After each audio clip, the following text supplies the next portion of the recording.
welcome to another edition of African Americans Ain't Africans, the talk show that proves without a shadow of a doubt that the people who are called African Americans didn't come over here in the trunk of a ship. I'm your host, the Indigenous One. And today we've taken several people from all over the country that's in the group, and we're going to have a roundtable discussion on the main events that are going on in their areas. That way we can share what's going on with all of us because we are all not in one place.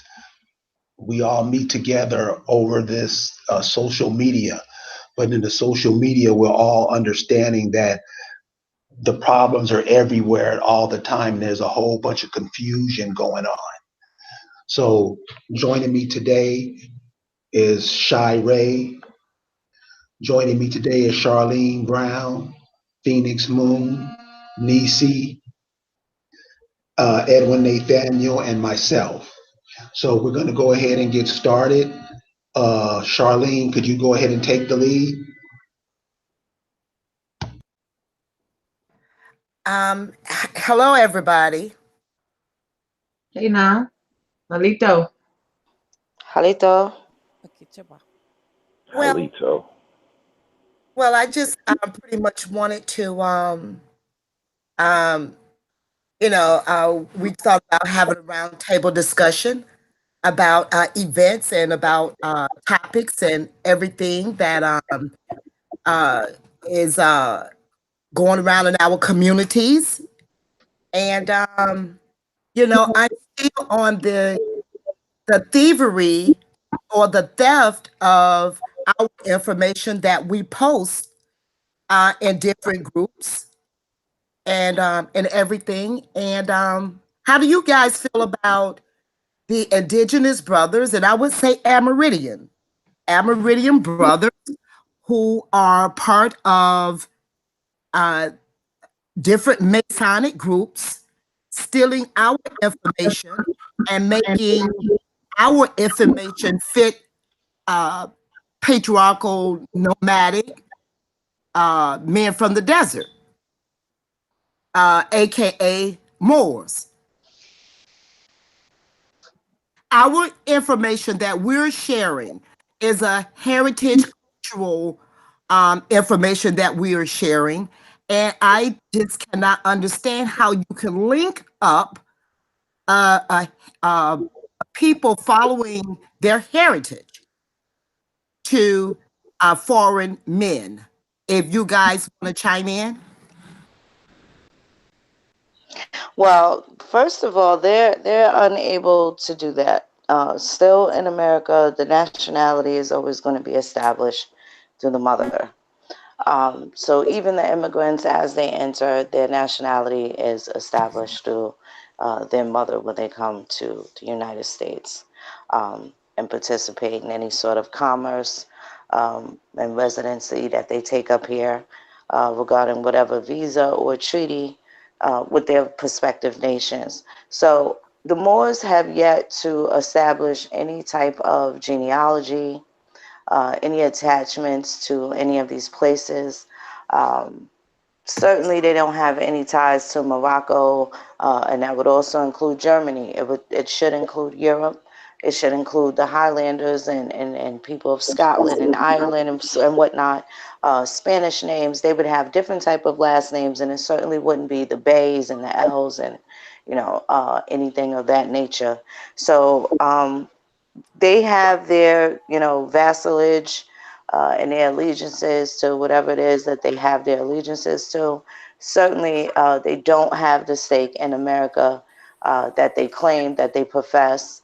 And they don't have any pull in Morocco, Algeria, Tunisia, or anything like that. They are designated by lineage, should be designated by lineage to the Afri tribe, or any type of Berber lineage, and they have yet to establish any of that. So that's kind of how it is on its face. Mm, okay. Mm,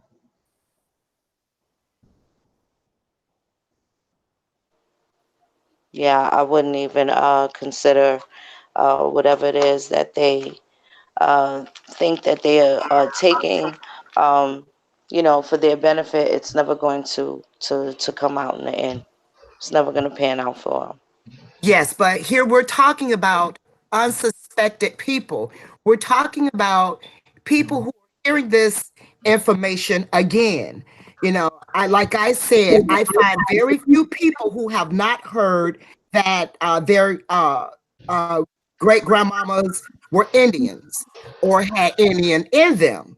So they are recruiting these people who are again coming into this information uh, again, and I and using commerce and using being protected by the system as a means of getting these people to join them. And I'm sure a lot of you guys have seen this. Uh, Yeah.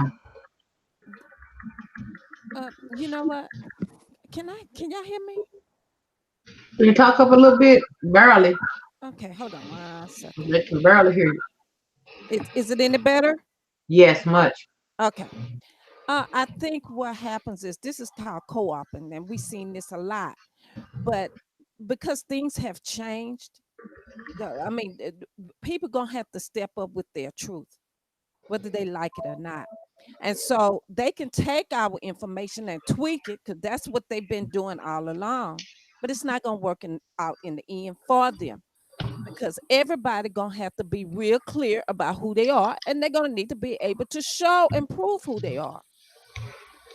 So the the Moors and the Hebrew Israelites and all these other groups of people, they can take the information and they can scratch out indigenous American or American and put in whatever identifiers that they carry for themselves. It won't make that real for them. So they work in vain. Mm-hmm.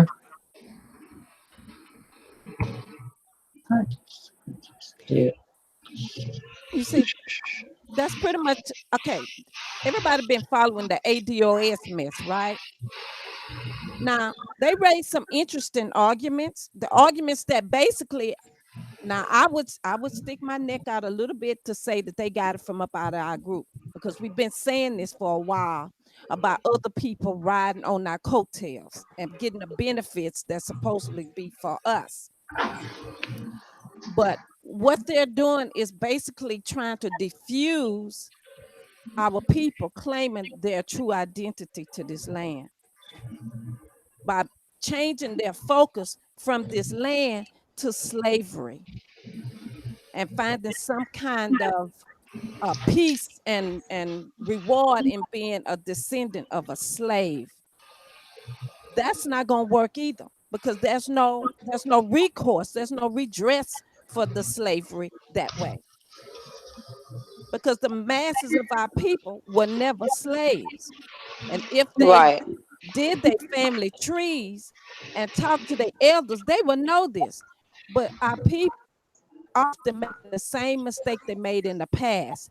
They just follow people. They follow people who have good speaking skills, charismatic. They follow them. They don't even bother to uh, check and see what they're saying is based in fact. And the first thing that they have to do is know who they are. I have to piggyback on what you just said with that ODS, that ADS movement or whatever it is, because it's like you said, you put yourself in a slave position, which we weren't, and nobody can find where their family was a slave. The second part of that is nobody gives a shit about a slave, Mhm. and we keep making ourselves look dumb when we keep falling for these okey dokes. Another thing that's really killing us, and this is what I want to speak on, is the confusion that this idea is creating in the community. Now, these African Americans who've been talking this African stuff, what you call them Afrocentrics, They have, when you calling yourself a descendant of slave, you're saying you're an immigrant. Now you're saying you're the first immigrant here. And so it's just causing confusion. So to me, that's what the ADS, the ADOS, that's what their whole program is, to call confusion. Mhm. And let's stop getting in. And we always want to get into scholarship and all that stuff. Where has scholarship gotten you thus far? What is all this stuff that you keep saying that is not scholarly? It wasn't written by some man sitting in the hills on a brick. What is all that got you? And all this idiocy stuff that the Afrocentrics come up with is causing confusion, just like this ADOS. What is that? Another thing with that, you're also starting to see where all of these people are now starting to jump on the black bandwagon here. All these foreigners, they're trying it with Kamala Harris, but she's been busted out pretty good. Huh. All these people are trying to be you while you're at the same time trying to be something else. It won't work. That Kamala Harris making the whole political system look stupid. And you have all these brothers that's been saying you've tied them with us now. So my question to the Afrocentrics and all these people, how do we get out of that? How are you going to make sure we get out of that? Because everybody coming, because like the girl Kamala Harris, she's an Indian, but she's trying to pretend like she's a sister big time. And we and the Negro here is on her job big time. So this is what's happening. This is what I'm seeing in my part of the world, the confusion going around. Now you done wrapped up with all of these foreign people. They can say they're you and come in and do all kind of damage. Why? Because you let them in. That's what I want to say. My question is, how do foreigners, I mean, we have gone so low that foreigners who know they're foreigners could come and, and blend in with us and not get checked. Well, didn't you call them? Don't you call them Pan Africans? Doesn't that mean everybody? That's what I mean. That's something that the idiot here does all the time, trying to make sure you cool with everybody. Everybody's not cool with you. You just saw that with the dude who's on Empire, how the Africans turned on him up there in Chicago. Huh? This is what we do. And we do it all the time. These people aren't your friend, homie. They're here to, number one, to get your women, because they see how you dog them out like a dog. They come over here to get your women, have babies with them, so now they can claim their home is your home is their home. This is what they're doing. And all the while, you're black. You cool with it. Them your brothers. These Pan Africans are making us look like assholes. Big time.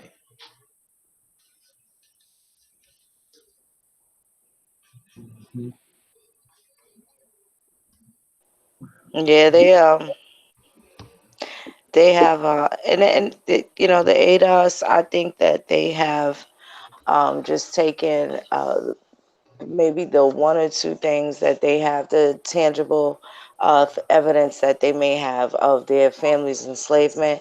I think they're going to run into a great deal of issue, especially getting to the bottom of it, particularly if they are not in tune with the law at the time of the prospective place of so-called slavery, and whatever issue, if they were in any debt, if they were convicted of a felony, if any laws were broken.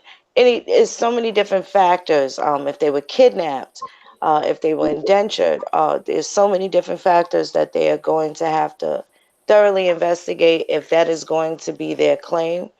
And they are also going to have to come to terms with the people that were enslaved doesn't necessarily mean that they were African. So Oh, they're even going to have a hard time with that issue. So just accepting the first instance of slavery out of thousands of ancestors, especially once you get to beyond seventh and 10th and eighth generations and things of that nature, they are not going to be able to say that the majority of their people were enslaved. So you're looking at one particular line, and they're just going to ride off of that when there were many torts, different types of injuries, and areas of redress of grievances. So, with a lot of the ADOS, in my opinion, professionally as a genealogist, they're going to run into a lot of Indians. And that being the people that were enslaved, specifically in the 1700s. So, I wish them whatever success they think they're gonna have. I know they're here trying to, smother out what it is that we're doing, but at the end of the day, we have the tangible bloodline relatives to prove. Prior to the establishment of the United States of America being incorporated, so I wish them luck in whatever it is that they think they're gonna do, but. Our issue is completely unique and very delicate situation. We don't have the same grievances, the same wants, the same desires as some of the other foreign nationals that are now in whatever position that people think that they are supposed to be in, such as the Native Americans, and what it appears that they have so much more with their reservations and some with the success of their casinos. And then you have the other foreigners that are heavily involved in commerce and engaged in different commercial affairs that are, allowing them to be not only content but very comfortable in the prospective places that they currently feel positioned in right now. However, once we start taking back our industries and improving on the way that we deal with each other commercially, um, everybody else is going to have to respect the indigenous people here, and that's where we need to aim. That's what we need to get at. We have to start being fair in our dealings with each other. Stop lowballing each other. If your brother's selling something for $25, pay the $25. Don't sit there and Jew him down to $15. You're not going to Walmart without a coupon asking for $1 off. You're not doing that. You're not going in the Gucci store and telling them you only got $1,700. So, you know, of all the things that people could put their money into and waste their money on, make sure you invest something in your people. Make sure you invest something in your people. I don't really want to worry about everybody else. I like to stay home and keep my mind on the land and look at how we can improve each other, because the rest of these bozos, they are here for distraction, and their main concern is to throw us off the horse. mm-hmm.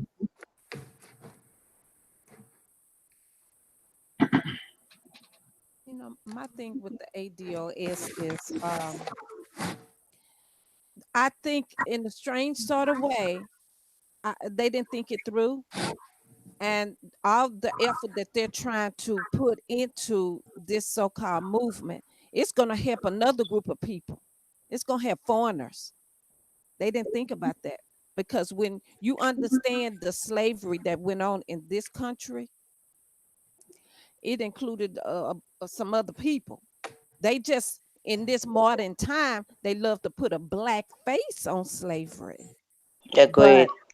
when they start digging into that, so I remember in the early 2000s there was some pale people who had a group that was trying to get reparations for their people, but because they was descendants of slaves. So I just think that the ADOS movement, they didn't think that through. They didn't do their research like they should have. If they're genuine, now if they went in with an agenda which was to derail us, people who are embracing their truth and reclaiming this land, if their agenda is to do that, then then I guess you could say they kind of succeeded, but they didn't, because people who follow them, they're gonna realize that this reparation is just a carrot that they dangle. It'll never happen. They love to show how the US and other countries gave reparations to the Jews and the Japanese and so forth. Those people weren't at home. That's the difference. We're supposed to be getting restitution because we're at home. But instead, they're operating from the nigger mind, and that's thinking only of themselves. They don't care if it's just, they're not gonna see any money. They're just not. It can't happen like that. So people who follow them gonna eventually have to turn around and come back from whence they came, meaning they're gonna have to come back to reclaiming this land. There's no getting around it. And they better be real clear before next year on who the hell they are. You can't say that enough, because our people are so easily distracted, because folks are in financial binds and they looking for all this free money and all this kind of stuff, and they don't understand that's not going to happen for them. Because like you said, we're unique people. We've been doing some unique situations. So what they did for other people don't really apply to us. I agree. Yeah. This is my problem with a lot of these groups coming up, is that why separate the collective? Why pull out a portion of these people, a portion of those people, and not the peoples? Mhm. And that's when I start looking side eye at what's going on. Now, how in the hell you gonna separate the slaves from the collective? Mhm. You can't. What are you gonna get? Nothing. People wasting Exactly. time. They wasting their time So because all you're doing is separating the collective. mhm. That's it. That's all I see. And we all, I see them here's the thing, we taking. always sideswipe, thinking that we're gonna be able to go at it from the side door, and we cannot. That's some Yeah, say there, if you ask me. they've made their they've taken their stance and they've kind of made their position pretty clear, and they have to stand on it. There is no exit for them at this point. And they kind of went for what was visible to them, particularly the bill. I can't think of the resolution right now. But they have offered to apologize to African Americans. They have accepted that title. So there is a class of people that have now separated themselves from the collective, and this is what it is that they have. So they're on a particular island, and there's no boats coming back. You see? So they have to stand out there in the deep water right now, and they've taken their stance. I'm pretty much okay with it. That's their issue, um, and that still doesn't pertain to us. So with that position that they have, it's very limited in scope, and the outcome is going to be finalized. Okay, so and what I mean by that, that still doesn't end the story for our ancestors and the things that we are standing on. It's a little different, you see. So again, they have still found some sort of detachment, and I hope that they have the required proof to substantiate what it is that they're saying, as they're accepting African American, and also indicating that they are African slaves. So if they are able to prove that prior to 1808, then by all means, then I think that they should, go for whatever it is that they are due. as a result of that, depending on the situation. If they are a part of booty and spoil, as a a casualty of war, or in one of those situations, then there's nothing that is going to be available for them. And again, they have already at this point indicated what their position is historically that they have placed themselves in. So they are still going to be stuck in that particular position, and they're not looking at it from the grand scale indefinitely down the line. So it looks like, it appears, in my personal opinion, that they are being very hasty, and well, not hasty. They're being too quick to jump at a form of what they think is a solution based off of these blanket stories that everybody has heard, but you have yet to been able to substantiate in the level that would be able to, grant them the position that they think they're supposed to be in as far as redress of grievances, or in that aspect. So I'm not really sure what it is that they're getting at, or what it is that they expect, if they are, just riding the coattails of the script that they have already presented, which our script has not been written yet, because we did not address it. We didn't give it to them yet. So when people look at the approach that we have, especially in regards to our consistency, that is definitely a direct result of us understanding, first and foremost, that we're already home. And with that being said, how the house is supposed to be taken care of. Okay, so that script has not been written, because everybody has been attached to all these other different things that has no power. Attached to black, which we all know declares you dead in the eyes of the law. We all know that, and everybody's pretty much becoming familiar with that. Well, not everybody, because there's still some people that are subscribing to that wholeheartedly, no matter what we say, what proof we present, that it's injurious and harmful, regardless to what someone's ethnicity is, or based off their heritage, is still a word that shouldn't be used in any instance, regarding just a person based off of their skin color, when the characteristics of the word black can absolutely include the oppressor that everybody is familiar with on a global scale. So like I said, I don't. Our situation is still completely different as Amerindians. So we're not going to.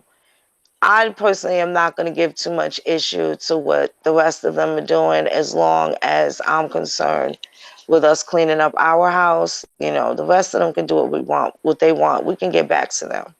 We can get back to them after we put ourselves in position. Hey, this is Nisi. You know, I was trying to think about how to frame this, and I'm listening to all you guys, and you guys are on point with everything you're saying. But one thing I keep going back to for me is Loving versus Virginia, when when interracial marriage was made legal. And I kind of been doing a little bit of research, not a lot on it, but when you look at the timeline and how that prescription came about, it was it was it was a sister who, she said she was Rappahannock. She never claimed black and all that. That was very deep for me.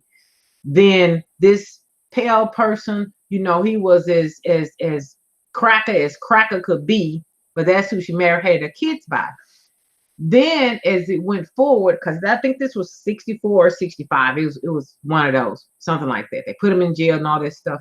But my point is, then you didn't see sisters in large part marrying pale men. What you saw after that was more Negro men marrying pale women. It just did caught on like wildfire. As we were talking, I just, I'm sitting up here just kind of, I'm listening, and then I was just looking at some things coming through the feed. I was looking at Muhammad Ali's son, even though he didn't marry anybody that's supposedly pale, but his grandson looks like he is either Middle Eastern, or he looks like he could pass for a pale person per se. And my point is, 50 or so years going forward, it's like our collective just embraced all this delusion, this what program was set up to dilute them. Then on the other hand, it's taken so many people so long to understand who they are, and to, you know, be truthful with themselves. I put it that way because, like you said, Charlene, people know, and like you all said, they know, they've heard this stuff from their elders. But as you go past 50 years and it gets further and further without the dynamic of the collective embracing all of that, these people who they have nothing really to do with us as a greater collective, they're going to be the descendants. And so all this stuff is just going to be watered down because the people, you know, their grandparents, great grandparents, and even their parents, they're now transitioned and deceased. So when you're talking about reparations, if since that's what they want to call it, all of this stuff is going to be, you know, if you get it, it's just going to be so convoluted, so watered down. And that was by design, because it'll never go to, if it's set up like some kind of policy or some kind of a payback thing, you know, it'll never really go back to who it originally should go to. Am I making sense? Because that's just what I see. Because, but that's another program, that's another dynamic as far as a strategic. So as it gets more and more convoluted, and the group, the greater majority of the group can't seem to agree and converge on it, it just gets, you know, more and more segmented. Am I making sense? That's what I'm trying to say, because I see how that dynamic was put about. Yes, you're making sense. So, what identity did anybody see the identity of the people who they are claiming to be slaves? Is it the Africans? Is it the Indians? Is it what? It's supposed to be the Africans. I believe that they're subscribing to Africans, which is going to be very difficult for them to prove that. Specifically, the fact that they were calling pale people Africans up until 1815. So they're going to have a hard time with that. See, that's what I'm saying, because I know the brother was in the group for quite a while, and I reached out to him and to try to get some clarity and what was actually where he was going. Because if it's about our collective being enslaved, okay, I'm with you. I'll chip in with you. But if it's foreigners coming in having the African, uh, being the narrative, that African slave trade narrative, no, he knows better. He was in our group for 3 years. wow. Mhm. We 3 should years. understand that. Mm-hmm. Which brings me back to, is this an organic movement, or is this a hidden agenda going on? I mean, like Fina said, it really don't concern us. But I mean, it innocent people getting dragged into that because they're still of that Pan African mindset where they just listen to people and believe them and follow them because they're charismatic. Mm-hmm. So I mean, that's what I'm looking at it from that perspective. That these people, innocent folks who are gullible, following along with this, they not understanding their own truth. They need to understand their truth. And that's why we encourage people to do their family trees and talk to their elders. You get your truth from the source, and you I won't go fall back to all these. what Carrie. Hmm? I go back to what Carrie says all the time. How the fuck don't we know? I mean, why don't we know this? It didn't take any of us long, even the ones hard-headed, went against the grain of what our grandmothers and grandfathers were telling us about their grandmothers and grandfathers. Once we got hold of this information, and we only had given a little bit of it, and we're like, oh shit, what have I been doing? I heard this, I knew better. Why don't we ever know anything? Because that's the follow along kind of mindset. That's why our people have gotten in the habit of following charismatic speakers. That's what they do. They follow. If you can get out there and put forth a good sounding argument, they will follow you. They won't even bother to do the research to make sure that what you said is based in some truth. They just follow you. And that's what this is. They're acting the role of sheeple. I agree with you. I understand that. However, when do we pull off from them and make them catch up with us instead of us always having to backtrack to pull them up? That time is now. Oh yeah. Thank you.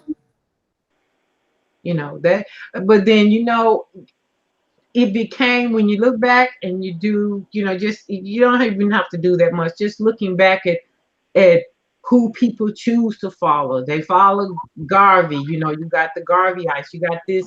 You got the Noble Drew Ali. It was always one or two people, and I have to include Malcolm in that. We love the brother, and MLK too. And that's always been our Achilles heel. Why have our people always been like that, following a person? And that is why it was so easy to do those people like ducks in the shooting gallery, just kill them and pluck them off. Then you have the people right back to square one, wandering around in a circle. It's time out for that, because one person is always compromised most of the time. Okay. And then they're going to have their one distorted view about things. Then it becomes cult-like. And so that's what it seemed like people have always, I don't know why that is, but one part of it is people don't want to accept the responsibility, because once you learn this stuff, you got a responsibility. You got a responsibility to your immediate family, first and foremost, your children, your grandchildren, your nieces and nephews, those people. And you got to get this work, and you got to do something with it, because now you can't say you don't know. Yes. And something that Shireen said a long time ago, years ago, is that a lot of these groups were formed in defense of defending them against the KKK. So I found out that during the Garvey movement, and Carrie, maybe you could help me with those acronyms, the UNIC or whatever. The Uniting the Negroes internationally. United Negro Improvement Association. Right. When that came upon, and that's when different people from Arabia, from Pakistan, from the islands were coming here, getting the men here, to join their ideologies. And this was around like the 1920s. This had happened. So we've been separated. Our like Nisa said, the greater collective been separated from different religions, ideologies, masonry, and all of this other stuff. Whereas, even though we have different ideologies, different religion, or whatever the case is, we're going to have to come together as a collective of who we are. We can't keep being separate people. Right. I think the only thing that would save our people, be a saving grace, so to speak, would be the collapse of this system. I know folks hear that, and a lot of people, they pretend that that's not what's going on. But for our people, even though that they're only getting dust from this system, they rely on it. It's their safety net. So as long as they have that, they're not going to worry about um, coming together and getting what is theirs by birthright. They're not going to concern themselves with that. I'm just saying that our people right now, they just dust pickers, because that's all they're going to have until this system is no longer there to provide them with that. And when it's no longer there to provide them with that, they're going to have to rely on each other again. Period. And Yeah. usually when our folks have hard times, that's when they are the most creative, and that's when they are the most um, able to work with one another. But until then, they're gonna be separate, and they're gonna believe their ideologies. But those things were put in place pretty much all at the same time during the same decade, and all of them claimed that they was there to uplift the Negro. But at the time they came into being, our people had property. Our people were still pretty much self-sufficient. But if Yes. folks would take the time to look back from now to that particular point in time, they would see that our people lost everything from that period to now. So those people came in saying that they was to uplift the Negro, but what they did was uplift everybody else and allow everybody to stand on top of us and to build their empires off of us. That was the sole purpose of all of them. That's why when people know the truth and they look back there with critical eyes and they see that their ancestors had something. They had something. They had unity pretty much. Mm-hmm. But when these groups came along, they destroyed all of that. They destroyed it. So when they look back, they can no longer be whatever it is that they've been. They can no longer be Garveyites and Kemites and Moors and et cetera, because the truth is staring them in the face. They lost everything because of these groups. These groups were sent here to help diffuse our people so that this land could be the land of milk and honey for everybody else but us.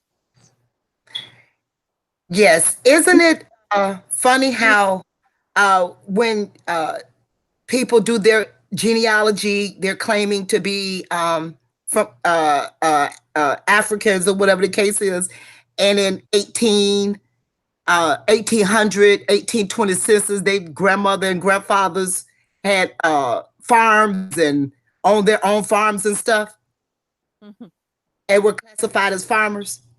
mhm. Mm-hmm. Yep. So Charlene, what was the lady? What was the lady's name that was the Choctaw? And this is a perfect example. And she went through all that stuff she pulled the Moors into the fold and lost everything. That woman was almost, and she was a elder lady. Wrote the book on the Duganese or whatever. I can't think of it. I even got the book. Roger. I don't have it in front of me. That woman, they lost everything. I'm an empress. Yes, yes, Uh-huh. he Oh, lost everything. oh yeah. Oh yeah. But see, she had respect. She had respect, international respect, until she started tacking more onto the end of her people's identity, and then all hell broke loose for her. Mm-hmm. Uh, she even went so far because she had got involved with those more. She started.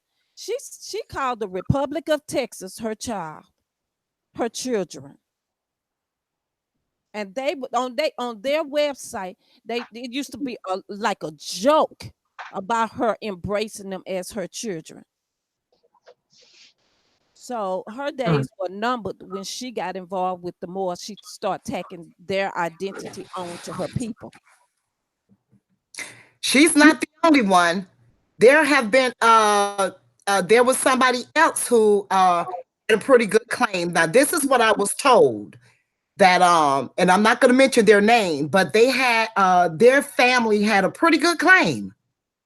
All their ducks in a row, and they started uh, messing around with these so-called Moorish brothers, and they messed their chances up to be recognized. Mm. Which I'm not promoting trying to get recognized. I am not, but I'm just speaking on on that since it was brought up. Mhm. Mm. See how people are so open to embracing stuff that's not theirs, and they tack it on, and the moment they do, they go backwards. They lose everything, but they hang on to this false identity to the end. They when they just lost everything, and it's like they can't understand. You only supposed to claim what is you. That's all. Claim your truth. Let me ask y'all something here. What is the benefit for claiming to be all of these foreign people, religious foreign peoples? What are the benefits? Yeah, You said what is the what? the benefit. Mm. What are the benefits? It's the perfect benefit. You well we one of the things that the Negro in America does and the world sees is that we hate ourselves. And Mhm. we hate ourselves because what has happened to us, and we hate ourselves also because we've been complicit in it. So the benefit, so let's take an Afrocentric. What is the benefit of a person or male or female saying that, hey, this isn't mine here, my thing is over in Africa, knowing if they go over to Africans will slap the shit out of them, Hmm. trying to come over there and claim they stuff. It makes them seem like they're not part of us. Mm. That's the whole thing with all the beauty supply spots, with all this other stuff, is to disconnect you from your environment. This is simple. That's why you got all these brothers wearing these Nike shoes. You got rubber, you wearing rubber. How are you connected to the earth, stupid? But I'm mean. Why you talk like that? Because really, it's like all you are like a fish out of water. You walking around here, you're not connected to your environment. And then other people come here and take your stuff. Oh, no, they don't take it. You give it to them. There's a video. Check this out. Here's a perfect example. There's a sister in Jamaica. I don't know her name, Coco something. She just came out with a video on Kamala Harris, talking about Kamala Harris's father is white. Watch the video, it'll blow you away. Anyway, they talk about, 50, 60 years ago in Jamaica, Jamaicans was getting dogged out. And the Europeans that came down to dog them out are still there. One of the richest Europeans that live in Jamaica, and I'm sure you guys all heard of Trenchtown, Jamaica. It's one of the scummiest places on earth. They got one of the richest persons in Jamaica is living in Jamaica in Trenchtown. Guess is who his bodyguards are? Hmm. Jamaicans. Jamaicans. Have So to be. these people, so this is how the setup goes. People come over here and dog you and then rent you to protect them. Mhm. So that's what the sister's saying that you're going on in Jamaica right now. The same thing happens here. You got all these and I don't even see how these guys get the love they get. They talk the stuff they talk is so dumb Nobody even asked, what, explain that. All these cats out there telling you that, hey, your grandmama ain't from here. But when I talk to people and ask about their grandma, I'm like, what you know about your mama's mama? I see I get more people, they get more, they think harder when you say, what about your mama's mamas? What about your mama's mama's mama? Who was she? And they'll start telling you, oh, she was an Indian woman who lived blah, blah, blah, blah, blah, blah, blah. So how are you an African? If the women who birthed your family is an American, an American, how are you an African? The African American has dumbed their children down so much, they don't even think about that. They look at you like you crazy. And besides, if all those people came over here, Africa wouldn't even have no population today because they took all their children from them when they brought them over here on slave ships. So how could those people replenish themselves that quick? We don't even question that. Mhm.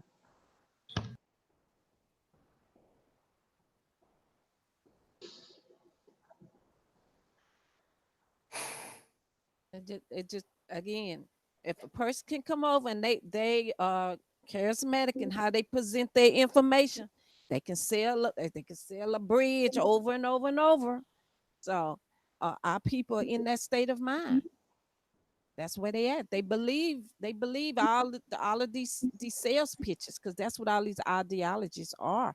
When they go out and they talk to the people, they basically giving their sales pitch. So it's time for us to listen to our elders. It's time for us to do those family trees and trust those family trees. Because if you Hebrew Israelite or you're Kemetic or all these other ideologies, you those people, then it should show on your family tree, now shouldn't it?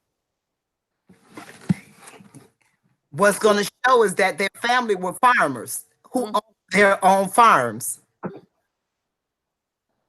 It's gonna show that they've been walking around here calling themselves something that they are not. See? Because if your people are farmers and nobody, you can't find any Africans or Middle Easterners or whatever on your family tree. This is all just they farmers, right? They Negroes. So that Mhm. means that okay, they didn't come from anywhere, but right here. I'm still waiting on those scholars to show us where all these slave ships are, where they at, because the European love to display um, his weapons and which he used to overpower everybody else. He loved to put them on display in museums. So we should see all of this. We should see all kinds of notations in slave state records of all these ships that brought these people here. But I, you don't. I'll tell you the depths that we go through, and see, this is where we're losing out on. So everybody's familiar with World War I and World War II. On the earth, uh, mainly what human beings are for, and this is something that we never talk about, so we don't even know it. Mainly what human beings are for is to help keep the planet in balance with the rest of the planets. That's what humans, that's our main job while we're on this planet, to help keep Earth in balance with the cosmos. So this is what the Negro does here. And I'll take one of the, since we always talk about scholars, oh, the scholarly scholarship. Oh, we got so much scholarship. Since we talk about that crap, all scholarship is you listening to somebody say something and you eat out of his mouth and come back and spit it on your people. That's all scholarship is. If I'm lying, show me where I'm lying. So they had this cat from Alabama named John Henry Clark. This is what the Negro does here. And the Afrocentrics love to talk about John Henry Clark as a scholar. Oh, he's a big scholar. John Henry Clark, I think Phoenix, Phoenix told me this. I fell out laughing. John Henry Clark changed his name to that of a Danish poet. Who does that? Hmm. Who does that? So this is your scholar. He changed his name to a Danish scholar. Start teaching all of his people that they aren't from America, they're from Africa. Nobody ever asked him who his mother was. Nobody ever asked him where he came from. He just told you you was from Africa. These are the cats who are given jobs, given certain positions in that order, that brotherhood order. Then you become Greeks. Then you become everything. And all it's to do is to wipe you off your land. And this is what I was going to start out with. If you notice World War One and World War Two, a lot of Europeans were killed.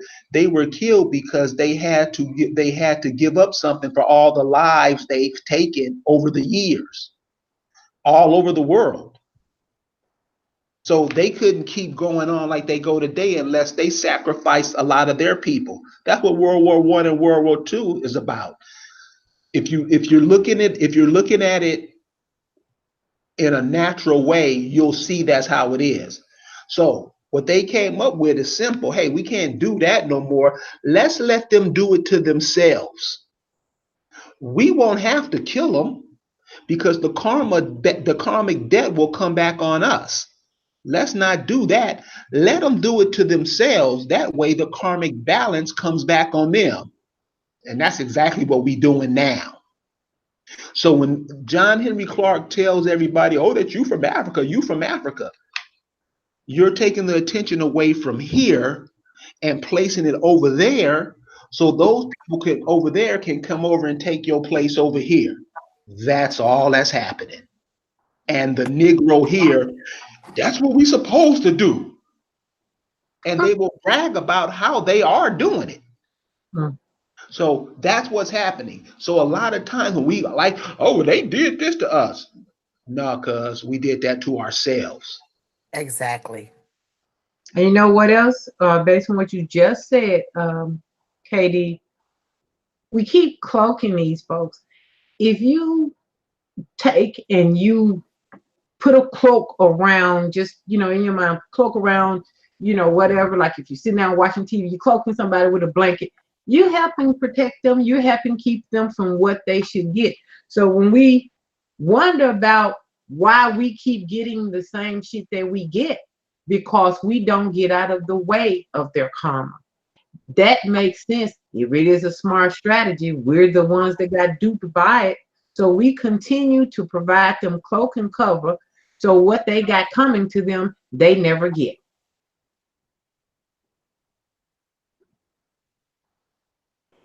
Can I add to that? Can anybody hear me? Yeah, Yes. sure. Sorry, I Yes. haven't been up to par. I worked a double, so I was just listening. Best way I knew how. Um, when it comes to originals here, if you ever notice, um, the so-called foreigner, aka European, African, whoever, but let's start with the European. You know, they don't go out of their way to prove anything. They're always asking us to prove. And what do? We follow their constructs. We follow their constructs, and we literally give them what they want by some silly rule that they use of abandonment, and we claim to be something that they put on the table. And what you're saying is very true.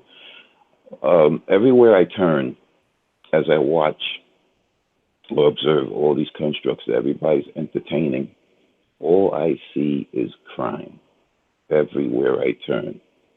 Unfortunately, for many of us or many peoples, we actually are partakers of it. And I have a serious problem about that. Give you a good example. Slavery in itself is a criminal enterprise, but you never hear people saying that. We always seem to focus on who were the slaves, never about the actual act itself being a criminal enterprise. Now, am I wrong for looking at it that way? No. No. And I see that that's a problem because, you know, whether they're foreigners or not, people who are here, originals here, if you're not on the development aspect of the spirituality, it's not even good enough to even make a claim as to where your origins are. If you're not here trying to self-improve, improve yourself, I'll give you another good example. Everybody's saying that's the law, this is the law, you know, but most people don't even know what law is. What in the world is law? You know, can a man or woman make any new law? There's no such thing. You know, you have natural law and you have spiritual laws. You have the principles of spirit. If you're not advancing the principles of freedom, love, peace, you know, freedom, love, peace, truth, justice, and I hate when the Moors use that because they use it as a catchword. If you're not advancing that, it's not a law. I'm sorry. Constructs and its corresponding rules. If it's not advancing those spiritual principles, it's not a law. It's not. It's an ideology coming out of someone's head that wants to get over. You know, I don't even know why we even entertain the idea of harboring the lazy, the greedy, the control freaks of our society. I don't even know why the mass populations actually accept that shit. I don't understand it. But, you know, that's where it's at. That's my take on it.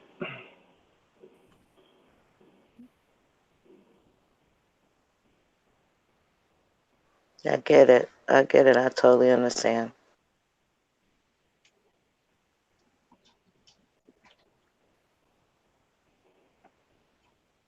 What you? Hey, what's good? How's everybody doing? Hey, how you doing? Yo, Hey, hello?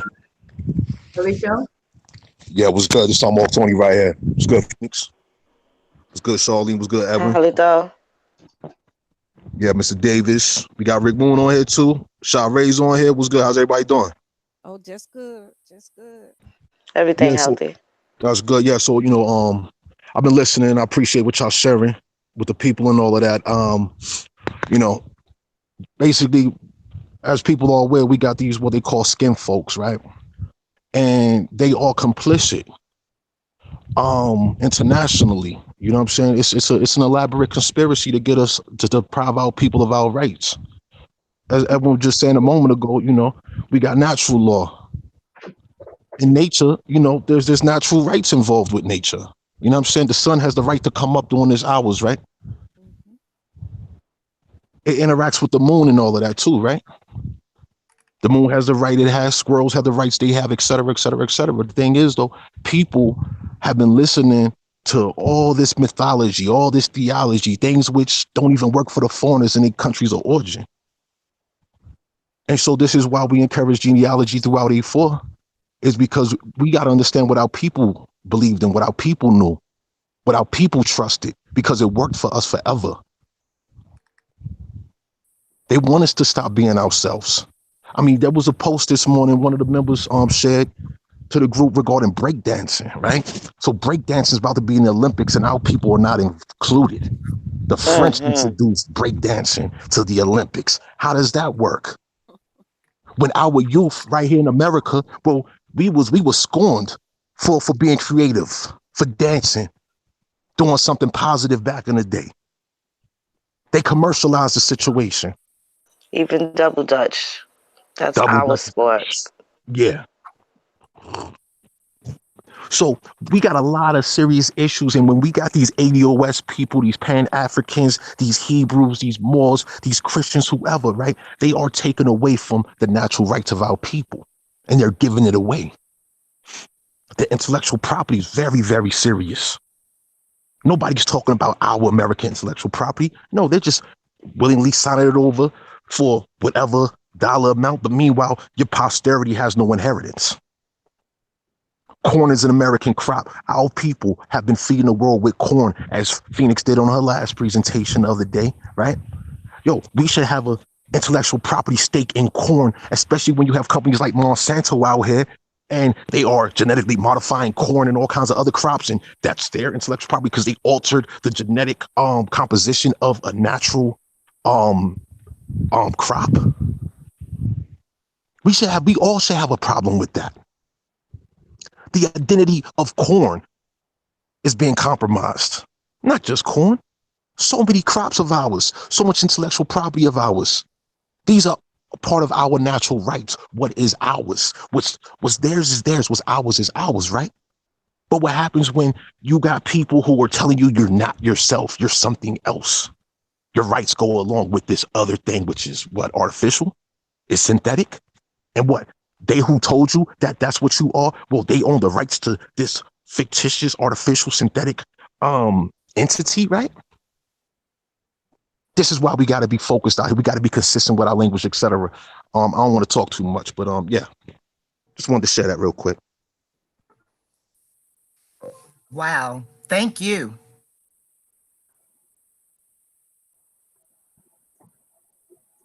You know, when people get back into their natural state of being, those things that Edwin mentioned, even the things that Tomahawk is speaking on, all of that gets back in harmony too. Meaning people can no longer hijack our stuff when we back in harmony with who we are.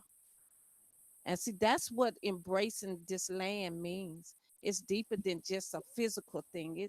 It's talking about an ancestral connection, an energy connection to this land.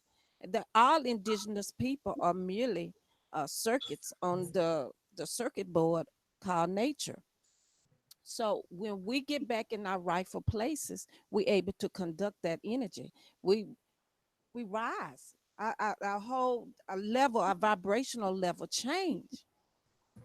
So that's why other people can imitate us and take our stuff and go out and profit from it. But the moment we get back on that high level, they can't imitate us. They can't do those things. They can't take from us. So everything is hinged on our collective getting back to their rightful state of mind. And that means reconnecting to that energy. Everything is connected to it as it pertains to indigenous people. Our job is to conduct that energy. That's our job. But right now, we're not conducting that energy. We on a low vibrational frequency with these other people. So when we change that status and get into that energy, these people can't imitate us. They can't hijack our stuff. They can't do all of those things.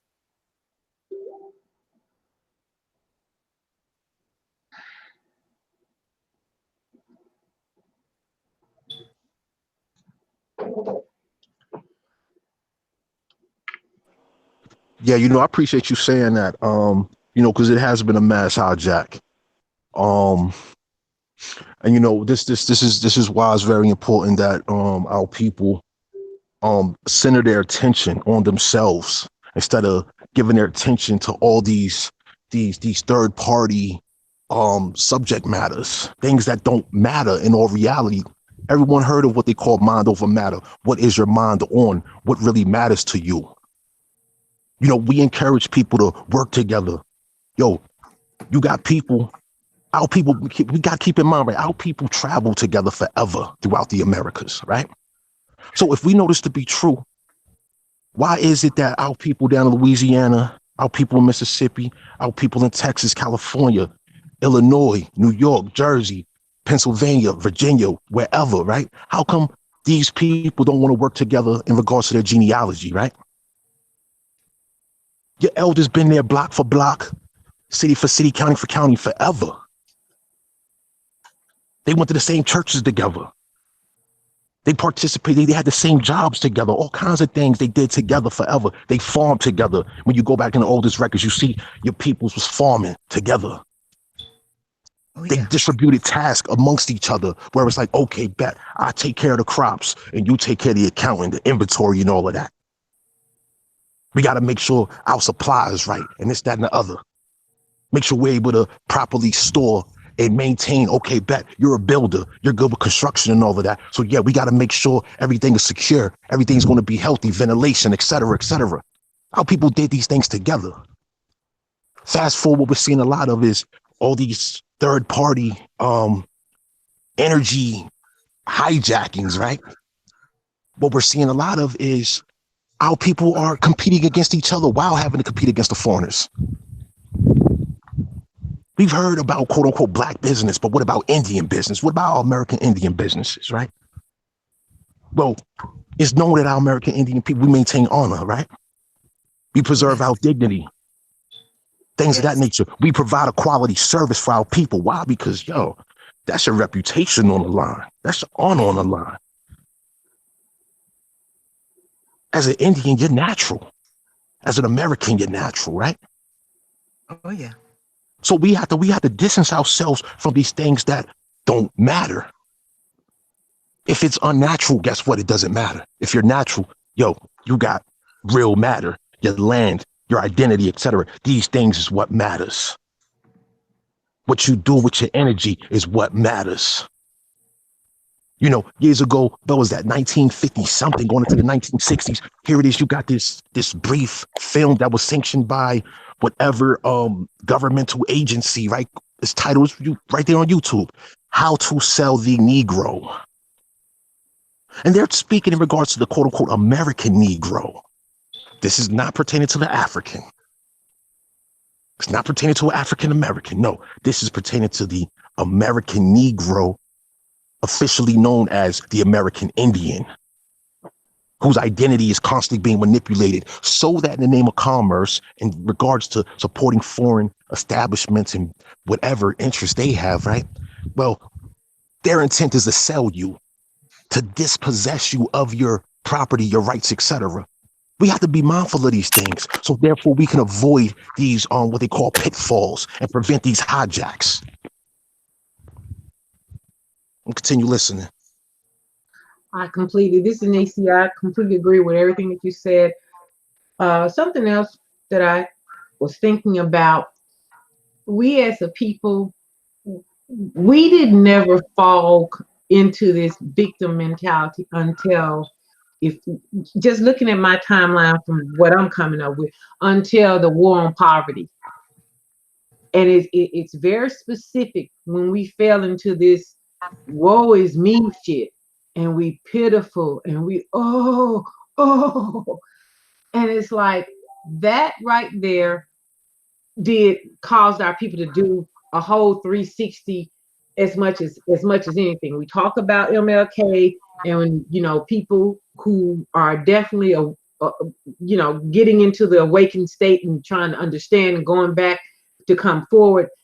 We know that integration was one of the worst damn things that could have ever befell us, but it was not just that, it was just a whole convergence of things going on in the 60s.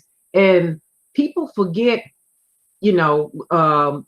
older people, they're transitioning, they're not here. I was a small baby coming up, but you have to go back to look back and then come forward. The war on poverty did a number on us. And there's a book called Rape of the Mind. Of course, it was written by a European, but it's some deep shit in there. And the Rape of the Mind deals with the study of the methods for systemic mental pressure, and that brings people into abject submission. So when people keep on cloaking themselves in politics, to me, politics is the other bookend of religion.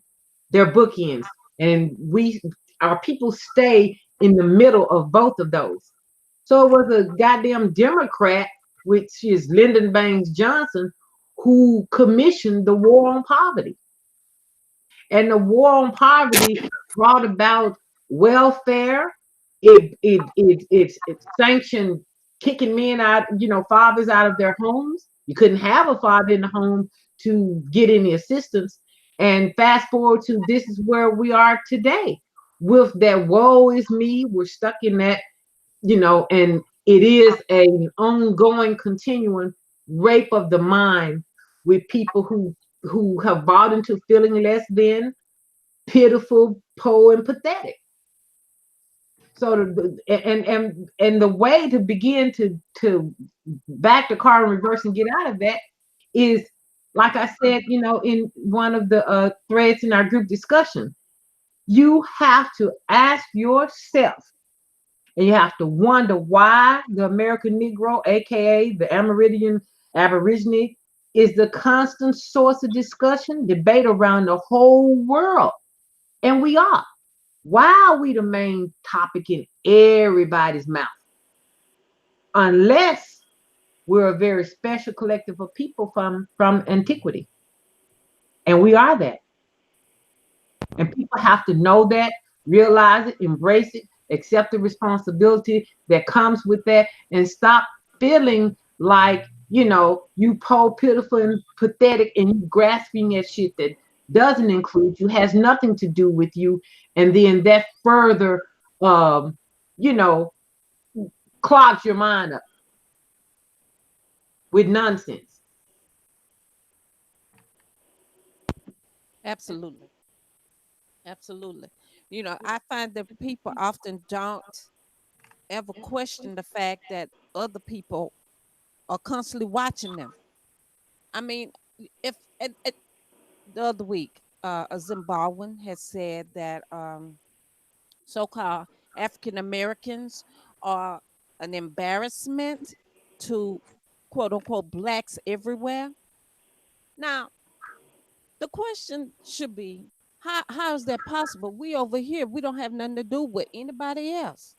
How are we an embarrassment when our people creativity wakes everybody up every morning? That people cannot wake up without utilizing something that our people has created. So the reason all these people are focused on us it should generate questions in Americans, or should I say children of America. It should generate those questions. But our people never pay it any mind how much influence they have on everybody to say that we are quote unquote lowly people. So This is what, thanks for that. This is what I cannot understand, how people run from their own home in whatever condition they can, um, and come here and want to critique us, talk down about us and everything, but yet and still they're wearing, um, some, they're looking urban. I mean, you know what I'm saying? They're dressed like us. They're trying to blend in like us and all this other stuff, but yet and still they leave their home to come over here. So I don't know. I just cannot make that make any sense to me. How you want to talk about my people and want to pick shit out of what's happening amongst our collective, and they're faring no better. They are faring no better. It's a mind control game, because that's why they get you. They dick you over mentally. So the what Shirey was just alluding to, it was some guy over in Africa somewhere. He's supposed to be a prince. The first thing that we have to take in mind when we hear these stories, it may not be true. See, a lot of this stuff coming on the internet is just propaganda. We have to be aware of that, because we succumb to anything anybody writes, we jump on it. But then we have to go back to what Charlene just said. Really? You're fleeing your home. Africans are fleeing Africans by the millions a year. Not just coming to America, but coming to Europe. I have some friends that live in England, and they say, cuz you wouldn't believe it. Why are Africans fleeing their home? Why are Africa fleeing the mother country? I don't see the Negroes over here fleeing anything. So these are questions that we have to be up on. We can't be why, because the African American really never knows anything.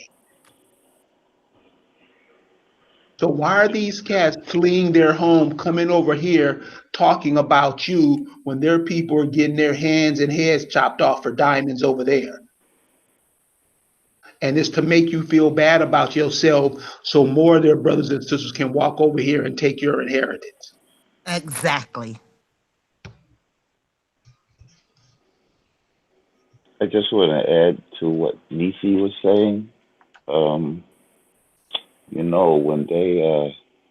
they took control of the land, that's when your dependency began, or at least the illusion of it.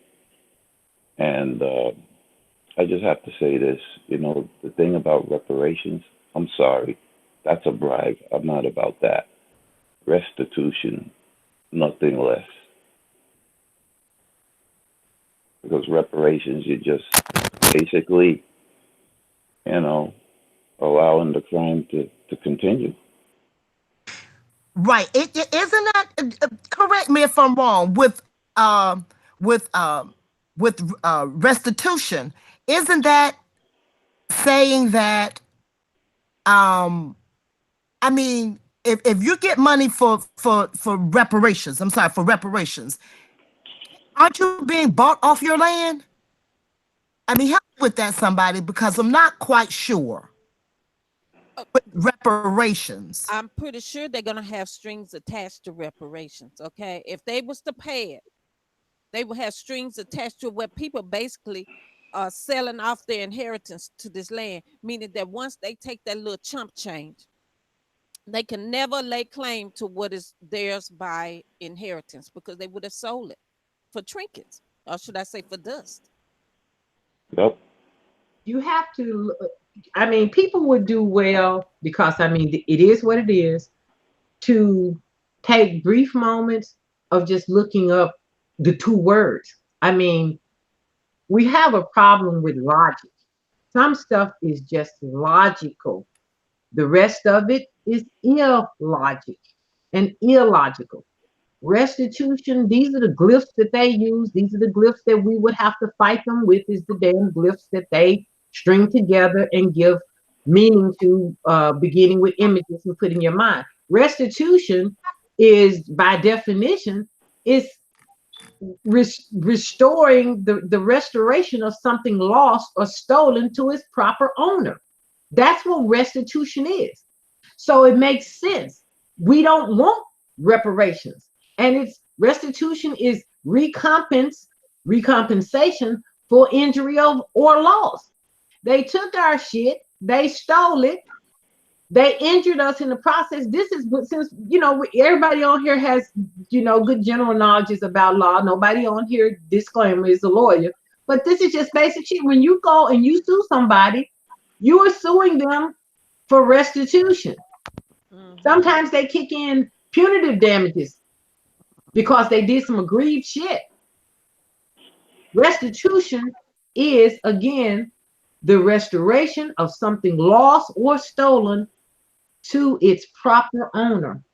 How can it get any simpler than that? Yo, I appreciate you saying that, and I'm glad we jumped on this subject matter here. Um, let's put things in perspective. Check it out, right? So for years now, we've had these what I call Dr.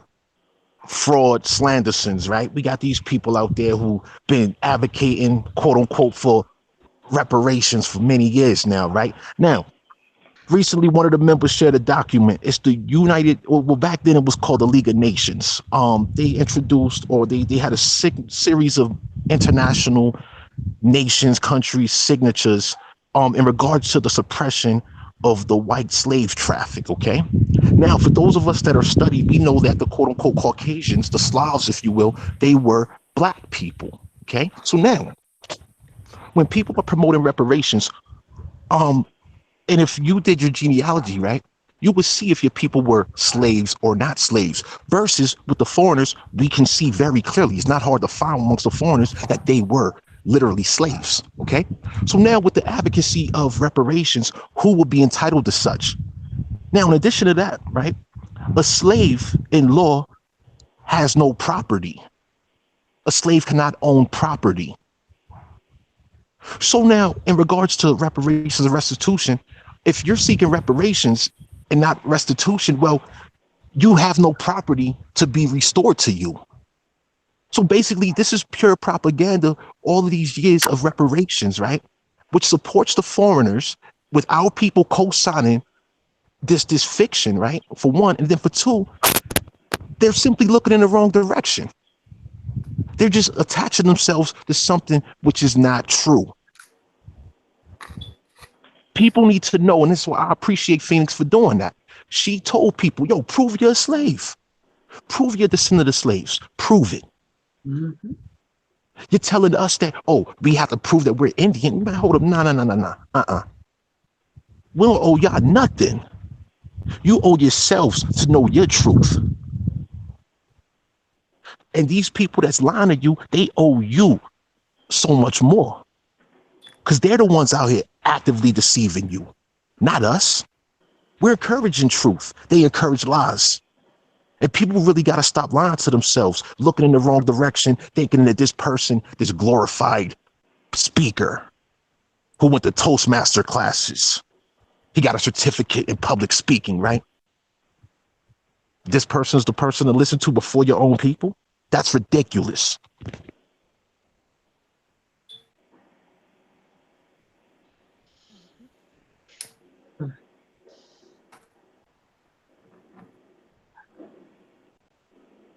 Yeah.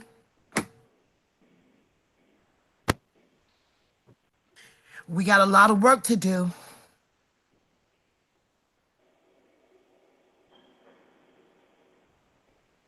We certainly have a lot of work to do. You know what? Okay, depends how you look at it, because some things gonna have to work themselves out. And like I said, when people are faced with new challenges, they tend to work out the kinks. A lot of these folks, they have been avoiding um, doing their family trees. They have been avoiding uh, talking to their elders because they really didn't want that, because they know that entails responsibility. See, Mm-hmm. and they don't want that responsibility. But when situations change to where they have no other choice, and I think this year is just things are changing. By next year, if our people are not clear on who they are, uh, they're gonna pay a price. They're gonna pay a price. So Don't you all find it to be, um, looking back, you find it to be really strange how that continuum of taking our shit, how it was sped up? Because in what you just said, Shire, talking about what everybody needs to do, which is go back as much of their information from their elders while they're here, because you're hearing it straight and direct from your own people, from your, familiar. But most people's stories will include having land. And this land, it don't even have to go back hundreds of years. This land is within the last 100 years, how it was systemically ratcheted up to take all your land. And some of the land that they didn't take, they dupe you off of it. Okay, because right at the same time when this stuff was happening, the KKK and all that shit, it got hot and fierce towards really the latter part of the 1800s, early 1900s, and they were out with a vengeance, running folks off their land, burning down county courthouses with, deeds of trust and all of that, so that they could go in, remunerate, and just put records in whatever they wanted to say, and stole our people's land. And then you had the manufacturing companies and all of that, where people said they didn't want to farm the land anymore. They were going to the city to make a living and be in manufacturing. And inside of 30 years, I'll give it that. Then you start to see all that shit close. You see the timeline. You know, because companies started closing pretty much a lot of them in the mid 70s. You started seeing that. But you know that your folks had land, it was stolen from them, or they were duped out of it. And those records are pretty clear. And especially when you listen to the oral histories from your stolen from them, or they were duped out of it. And those records are pretty clear, especially when you listen to the oral histories from your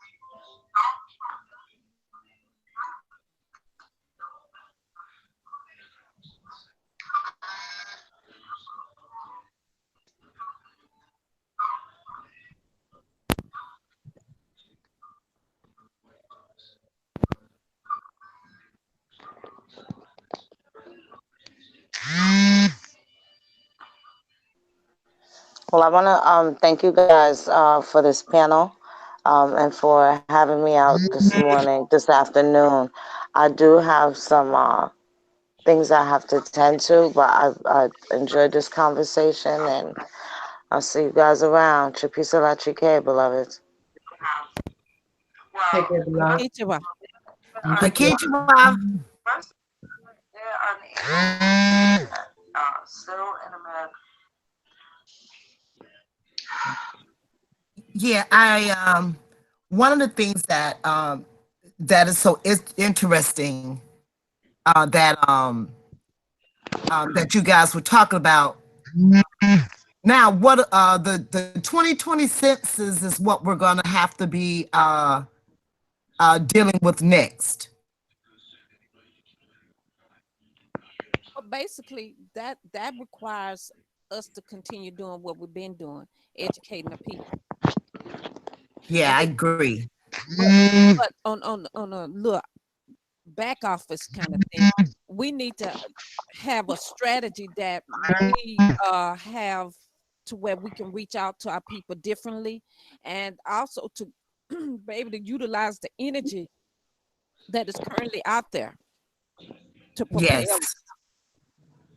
So right. And I want to say something. This we've been encouraging people in Quad A for years. When you go to your family reunions, uh, during the holidays, talk to your elders or reach out to your elders and ask them what did their grandparents tell them. You know, not not what they heard in the streets or at church or whatever, but what exactly did their grandparents tell them, who their grandparents were. This is really something that you need to do before they leave. mhm. Absolutely. I'm just saying, if people not clear on who they are now, they better get clear, because this year just started and look at it. And so I think everything is happening because next year is going to be totally different. Now people need to be ahead of the game. They, at the very least, they need to know who the hell they are. And yes, talking to their elders is the way. Don't let your elders die out and you not sit down and ask them about your ancestors and who they are, and you have to know that. Don't let them die out. Don't do that, because you'll never forgive yourself if you do. Exactly. And you don't have a right to come harassing people who are speaking about what their grandparents told them. I think some of that harassment comes by way of um, people trying to discourage the information getting out there. And you have a few people who just plain ignorant and refuse to know anything about themselves. They just taking what somebody told them and running with it and putting that over everybody. So No, we can't allow those people to speak for us.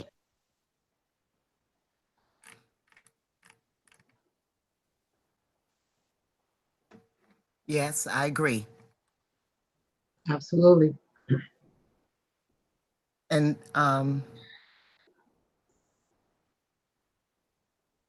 okay, well, I see Reggie trying to join. Uh, is he having problems? I have a question for everybody. No, I'm straight. I'm just listening. Oh, I have a question. okay. Oh, can you all hear me? Yes. Yes, absolutely. Yes. How many of you subscribe to the notion of reincarnation? Anybody in here? I don't know if I so much subscribe to that, other than, it's one truism from science is that energy can never be created or destroyed. So it's always in an ascended process. That's just for me. And we know that we are spiritual people, with the some people. So we're going to always be in some state of ascension. That's what I think. Mm. I want to share uh, something with you. That's why I asked the question. I Hmm. had a conversation with someone on the job. We talked about a lot of subjects. Anyway, the subject of reincarnation came up. Okay. Now I got to share this with you, and then I'm going to refer you to a particular individual that did research in a certain area. So just bear with me. This individual told me, matter of fact, I really got to get back to him on some things he said. I'm not sure if he knew the couple or he heard of them. Anyway, this couple had a son sometime. Let's just use because I don't remember exactly if he gave an exact date. It was sometime after the events of 9/11.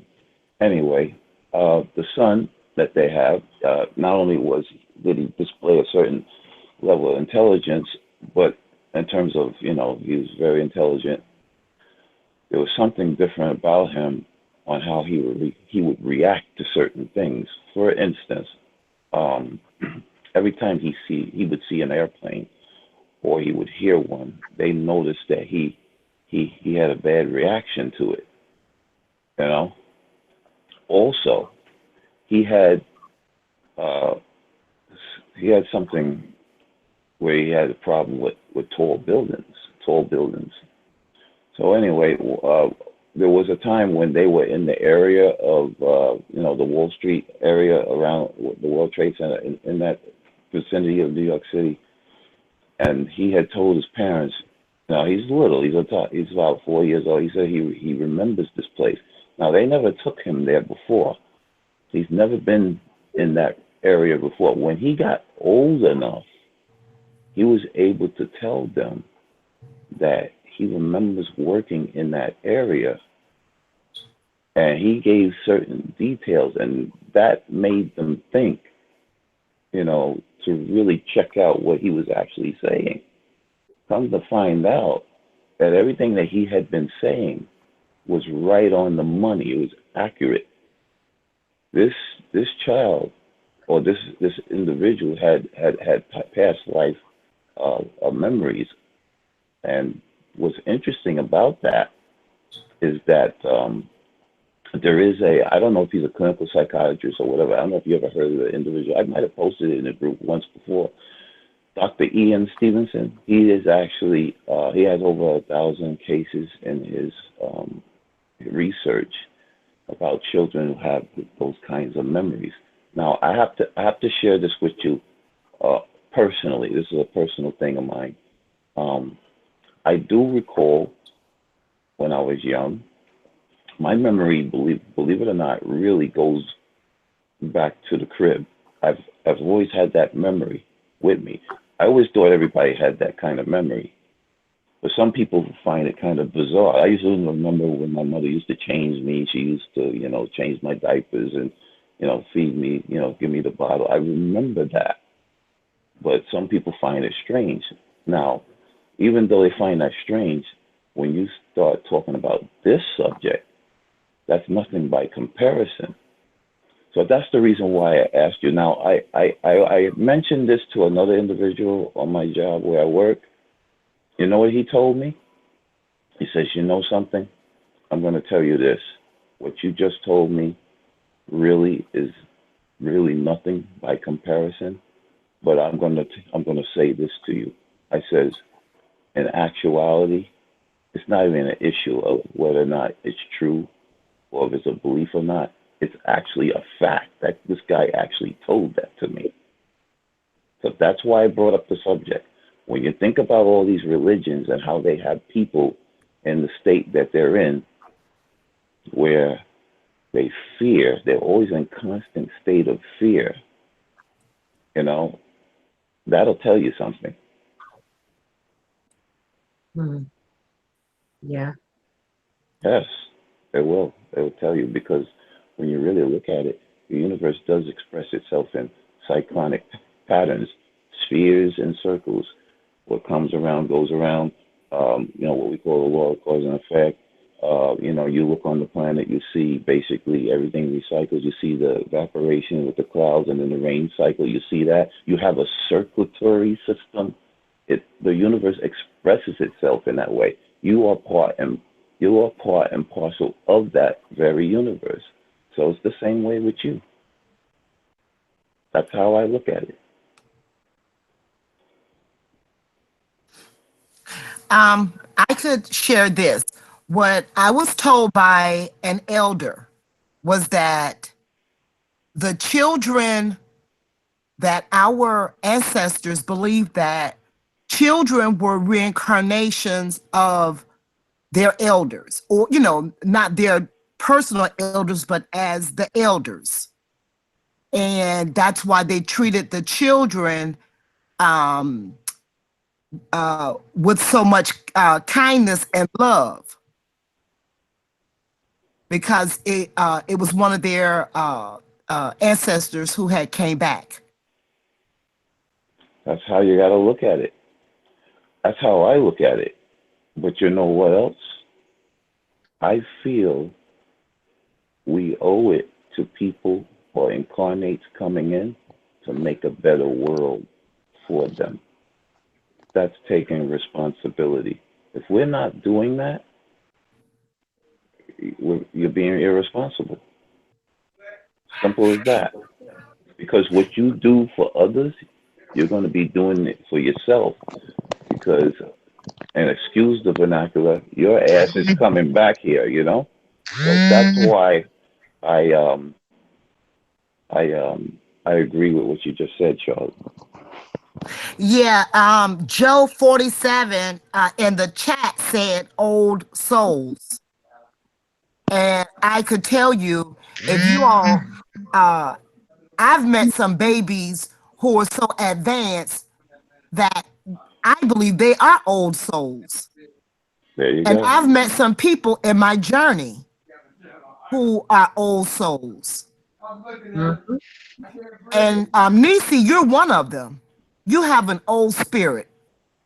I've been told that all my life. The earliest remembrance of my grandma and her friends telling me that I was like 4.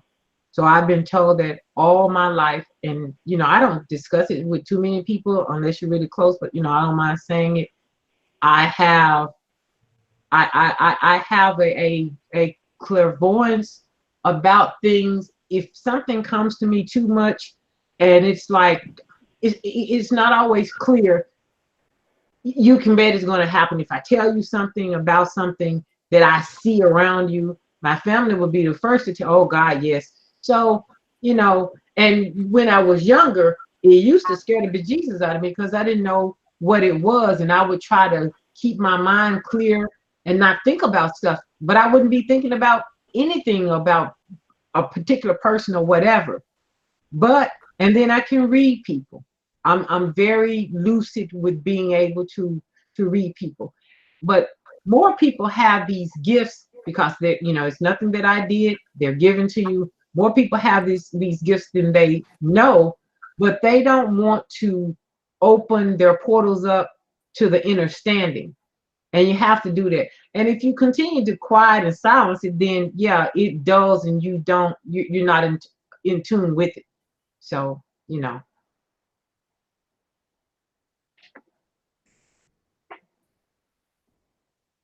Wow. Yeah, I believe that. Did you all remember that video where that baby looked like she was about 2 years old and her mother was sucking her thumb and the baby kept Mhm. pushing the thumb out of the mother's mouth? And, yeah, Mhm. yeah, and then it was like she became frustrated with her mother, started pulling her hair. yeah, I remember that. Yeah. And do you remember one of the videos where it was little bitty baby? That baby looked like she was like, "Oh hell, I'm back." Oh no, that's how she was looking. You know, like she like, "Oh God, no, I'm back. I'm back." Oh, why? That's how she was looking. So, uh, I just want to read this because Marlon Pierre, uh, he's on the money. And he says that's why babies are born with a genius level IQ because they are old souls. It's just as they get older, they are dumbed down by society. That is so Yep, on point. mhm, that's true. That is I agree true. with that. They have their own language. Okay, you know, Yeah. Wow, that was a good one. Thank you, Marlon and Joe 47. it's very deep. It's a very, very deep subject. That should be a topic, one of our topics. Gotta do a little more research on it. Could Right. it's Uh-huh. very, very in depth. It's a lot of information out there, and it's really, really deep. That would be a great show. Yeah. So Just remember that name, Dr. Ian Stevenson. okay.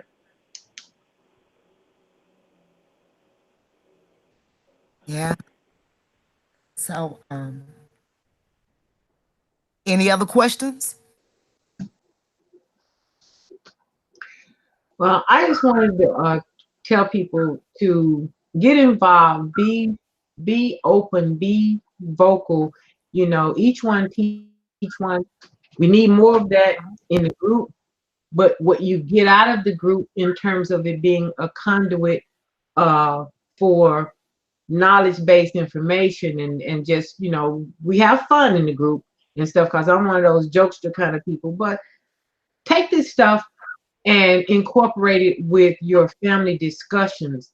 And this is critical. People got to start opening up and having these type of conversations and dialogues with their familiar, and they got to do it now. We don't have any more time to muck around and to keep on dragging this stuff out because time is of the essence, and we're in a very critical point in this so-called concept of time in this juncture. Mhm. Yes. Absolutely. Well, we're forever researching over in African Americans ain't Africans. We're forever researching. Um, and I'm forever learning something. Even people who come there and are new members, I learn something from them. So I learn from everybody. I keep an open mind and because I don't know everything and I'm just trying to find knowledge. Wherever I go, whatever I do, I try to find some knowledge that I could pass on to the others, brothers and sisters.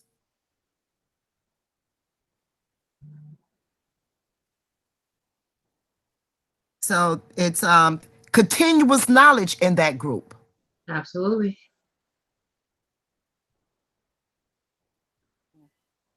And again, one thing about it, it's a collective group of researchers, serious researchers, who have who invested their time and money in their research and come in the group and share it with one another. So if you're talking about a peer group, we are absolutely a peer group. We certainly qualify as a peer group.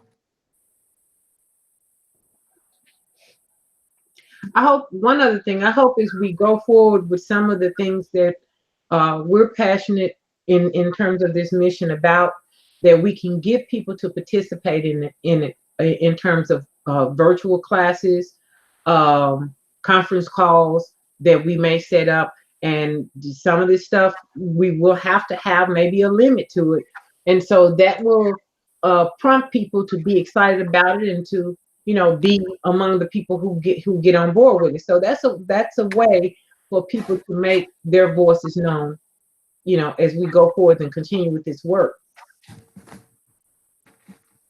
Yes. but I, one thing that they will need to be able to do is, like you just said, they're gonna have to take what they learn here and educate other people, because this is not just a small group of people. We represent a whole lot of folk, and we need to educate them. Don't take this knowledge that you learn or that you even research and put it up on a shelf and not spread it. That's what this is all about. It's to educate our people so that we can make those changes for the next generation. We're not supposed to leave here and let these kids come into a world that's the same old hell. We can't do that anymore. So take the information that you learn and share it. Educate people, educate your family, educate your friends, educate your neighbors. Because right now there are a lot of people out here hungry for some truth. And you have the ability to give them some truth. You may not know all of the truth, but you know enough to let them know, hey, you at home and you need to claim this place, because these people are playing for keeps. This time around, they are playing for keeps. They're going to let you self identify yourself straight off this land if you don't know who the hell you are. So take the information and educate other people with it. exactly. And that was the purpose of the Afrocentricity movement, was to silence us, to render us invisible so that foreigners could adopt America as their official home. Hmm. And if you notice in the group, we have this constant influx of foreigners. I mean, of all kinds, from Europe, Asia. Everybody want to come in that group. They want to know what we're thinking. They trying to get that vibe on us, because again, they know our truth. They profit off of our delusions. They profit off of us not knowing who we are. So they're they trying to get in the group so that they can learn our truth, and they can also take our temperature at the same time. To Mm-hmm. so the world wants to be a part of this, and we have got to stop with that kumbaya stuff. We got to stop wanting to hold everybody's hands, because guess what? If this is your land, you don't need to be holding anybody else's hands talking about you need some allies. You need to be standing up in your truth, and you need to hold the hands of your siblings, not of strangers, because they ran from their homes to make this their American dream. And that the American dreams can only happen if our people continue abandoning their land, abandoning their identities. So it's time for us to stop that. It's time for us to look out for ourselves. Stop worrying about what's going on the border. Stop worrying about what's going on on other continents. We need to address what's going on with us. We need to reclaim what our ancestors left us, and that's this land and its resources. And one other thing that I notice sometimes in the group, well, it's not just in the group, it's with us as a people. We are less than civil with each other when you're talking. I mean, it's just so ignorant. You can be talking about whatever, and the next thing you know, somebody done snapped and they just talking crazy. That's an ignorant program. It's just like it's another kind of program that's distraction. People can disagree. A lot of times, what I see as an admin in the group is when people are just going at it with each other with ad hominems and a lot of BS and shit, just talking crazy. First thing out of their mouth is calling the other person a nigga, blah blah blah. A lot of times, both people have valid points, and there is truth in the middle of both of them. You know, and we're gonna have to stop that because me myself, when I see that and I see the other person isn't going there with you and you continue, I put you out of the group. I'm sorry. You can get back in, but I kick your ass out. I'm sorry. I'm tired of that. I'm tired of we know how to talk to everybody else. I've seen, because I'm in a lot of stuff, because this is kind of a hobby for me, but it's pastime stuff to pass time. I be in politic groups just to stir shit up. And Charlene, you know how I am. We don't even talk to racists like we talk to each other. And the racists be talking to them so crazy it makes no sense. But we know how to talk to them. Well, you see, I don't agree with. Yeah, well, why can't you talk like that to your own people? Nigga, you crazy. Like what? And I just find it strange. Why are we always at odds with each other like that? Because that causes a deterioration of the dialogue. It breaks it down, and it is just the stupidest stuff. You're just arguing about points. Most of the time, you're arguing about opinions. Simple as that. They're opinions. So people's opinions are not facts anyway. But we need to stop that. We need to do better. We need to have at least some core of modicum of civility with each other, because that is a main program that we have with when we talk about self-hate, external from the person, we have self-hate of each other because we are almost just, it's like we become pit bulls fighting each other. And we do that to no one else external to our collective. Yes. I, Yes. I think, again, I think that kind of situation, it'll have to correct itself when we're forced to have to rely on each other again. I mean, that's where we're going here. Um, and when we're forced to have to rely on each other, we're gonna have to learn how to get along. We've been at a bunch of islands for a long time, and now we're gonna have to be a people. So uh, they gonna they're gonna learn how to interact with each other properly. We're going to have to, because this is clearly, it is a numbers game. Okay, it's a game. A lot of it is that we we haven't figured out where we need to be so we can remove ourselves from as much of it, but it is a game nevertheless of chess pieces and pawns and this and that and all. And we need to understand that we need numbers, okay, because numbers strengthen your own collective, but we don't need to keep dragging trash around us and keep on hauling that stuff. Okay, we don't need that. We need serious people. We need people who want to be about it, be about their own. That's what we need. Well, you bet. We better pick very carefully then who you choose, because most of our people is gone. I mean, anytime somebody come up with a deal, something that sound good, we all jump right on it. We don't even care about whether what the consequences of that's like this reparations thing. I mean, how you can't get you gotta go. You can't get I mean, if you get reparations, you giving up everything. Everything is an exchange. So if you're gonna get reparations, you're gonna have to give up something too. And they're not gonna tell you. They've already done it anyway. But they just gonna continue and continue and continue to do it until we got to get away from them and just do it ourselves. That's all that is to it, and we got to watch who we looking with. Yeah. Hey, Nisi, Yes, sir. I just wanted to add something to what you said.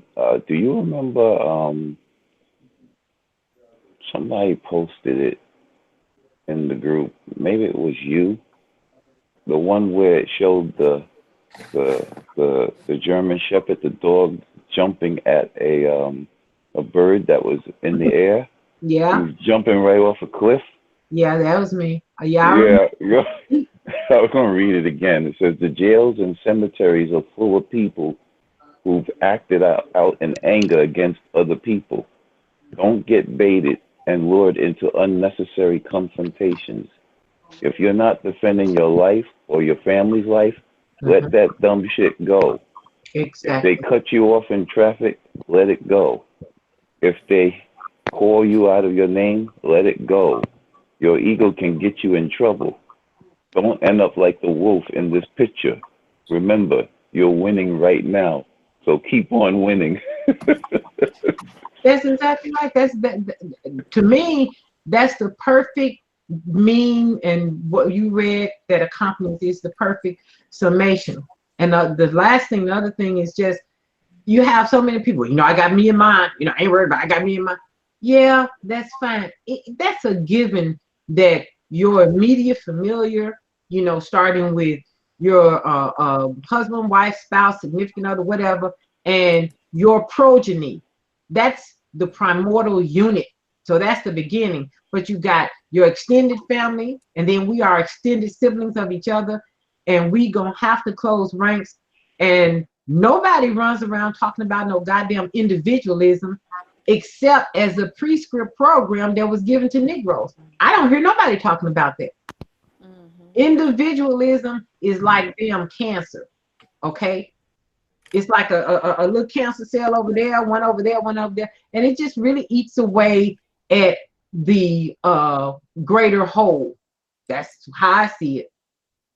Nobody's talking about not having your primordial unit and all of that being your central focus, but in order for them to survive, how about this? Because we don't think your children gonna go marry my children or be with them.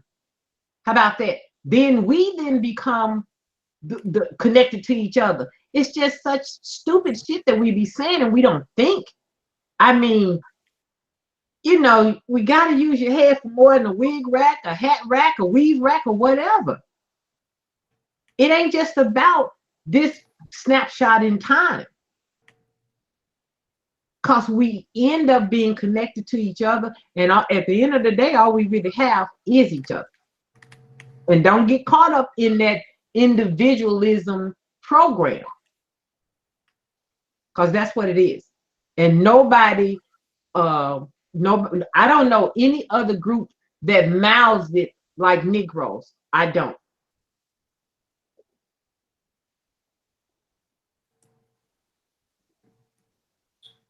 Well,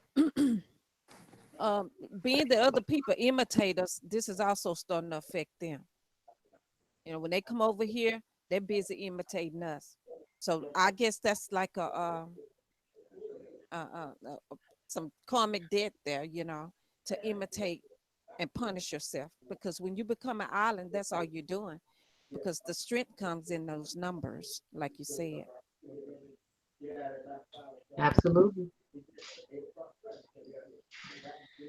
Yeah, I want to say something. There's somebody in the chat saying something about we're African slaves. Africans came over here. Uh, thousands of first and second hand information. And I just want to pose this that I just find so fucking ridiculous. you're going to drag somebody from here to Africa through the Atlantic. And how long did it take? 3 to 5 months? Some people say even longer. And they're going to jump off the boats in prime, healthy condition, top-notch condition. How about this? Healthy condition? Tell people, because you can, and I started thinking about this some years ago.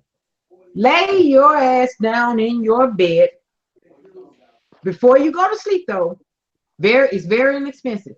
Put a camera, because they make these little bitty cameras that you can put up, any kind of camera. Put a camera up, like these hero cameras. They make some cheap kinds that aren't even hero. You can get, an off-brand kind. Put a damn camera up in your room, put it on a tripod, and record your ass in your sleep how many times you move. Okay? Then you got people stacked all on top of each other with feces, menstruals, and this, that, and other. But at the end of the day, the body has to move. There are known documented cases of people having long airplane trips. When they get out, if they don't move on a very long airplane trip, you are told to kind of get up, stand up, get your blood circulating, move around, because you can get off the damn plane and drop dead of what they call deep vein thrombosis or whatever, from no circulation of clot forms, and it goes straight to your heart or to your brain and kills you. So somebody was in those kind of positions, unable to move around. That right there is it's illogical. It never happened. But then it's supposed to be precious cargo, and that shit is just crazy. It defies everything that has to do with nature, logic, and even commerce. So how does it even make sense? It don't. It don't. And think about it. We need light, but you're gonna be at the bottom of a ship, in total darkness. Let me tell you, they also had large rats on those ships, and you down there, you can't move. You in all of this body waste and what have you.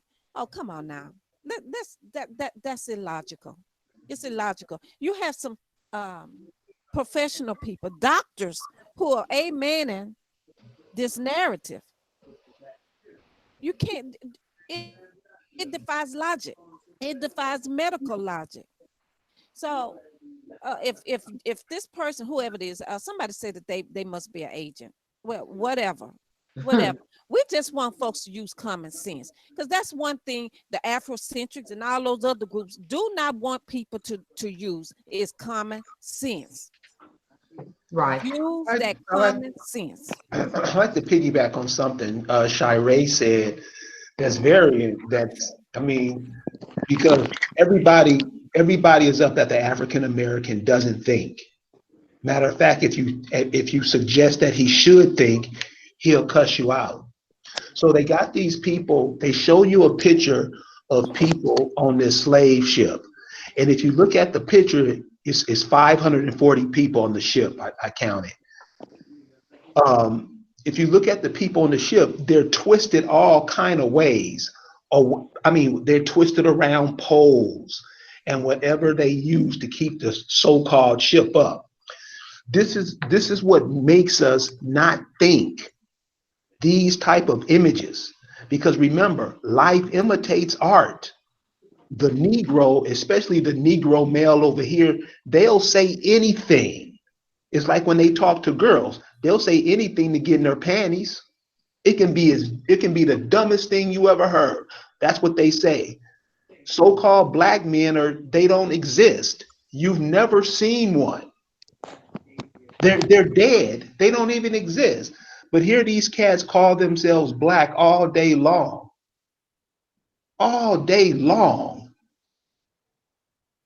And they're just telling the people, if the people had some kind of sense, they're basically saying that I don't even matter. I don't even think.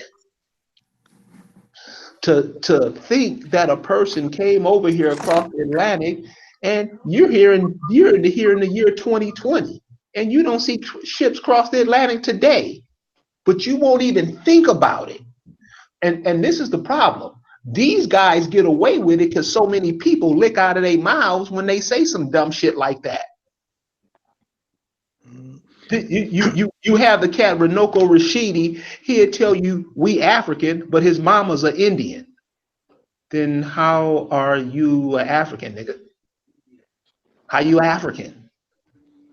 And this is what I'm saying. We can point to the rest of the world from now until the earth floods. This is on us. This is nobody's coming to save us. Jesus ain't coming down and make happy faces with us. This is on us. And as long as we have brothers, I mean dumb ones, I mean the people who listen to them sicken me because they say stuff that makes no sense and they can't even explain. Here's an example. Here's an example I'm getting real quick. This guy just sent something to the group saying that Africa, the guy Publius Scipio Africa, he got his name after he conquered Africa. Who does that? The conquerors normally go to a place and name the people and name them the land after themselves so they can claim ownership of it. The Negro, the black man, the first man on the planet, you know what he says? No, man, he went over there and named himself after the continent. Really? How does that make sense? This is what the people believe. This is what people believe. No. Well, Did the Africans write with A, B, C, D, E, F, G? Is that how they wrote? If they wrote? And see, these are the things brothers don't think about. Somebody said, man, you know, dog has 6 legs. Brothers will believe it and will be looking at a dog with 4 legs. This is where we are. Terry. Well, hey, it's real simple. It's real simple. If you can't connect yourself to a landmass, a culture, a people, if you can't connect yourself to none of that, then you need to go back and try again, because that's how it is. That's like all these claims people are trying to make. You gotta claim it in something. I mean, you can't. I mean, there's no such place as Africa, America. There's no such place as black land. There's no like Carrie just said. There's no such thing as black people. There is no such thing as black culture, black heritage. There ain't no such thing as that stuff. And until we start thinking and figure that out, and then you'll start to try to find out. If you can't figure it out, you'll go to somebody else and ask them. And that's another thing that we don't do. We don't ask questions. We just take it for what it's worth. We don't never ask. And I'm telling you, if you ask questions, you can get anybody. These Pan-Africanists, because if it's not absolute truth, then it's a lie in it. So you keep questioning them, and those lies gonna come out. Either that or they're gonna run. And so we just got to figure these things out, man. It's really not that hard. But when we do, things will get better. And you use some deductive reasoning. One of the things that people, I mean, this stuff is happening just in real time right in front of you. They don't want your children to use critical thinking. They don't want our children to use it. So in public schools, your child is dumbed down to not be able to critically assess anything. But that's been happening for decades. So it just goes on and on. And all people used to just call it mother wit, common sense, but it ain't so common. It's just a matter of using reasoning and laying it out on the table with the pros and cons of how likely is this to have been, and come to the conclusion that either it makes sense or it doesn't make sense and go from there.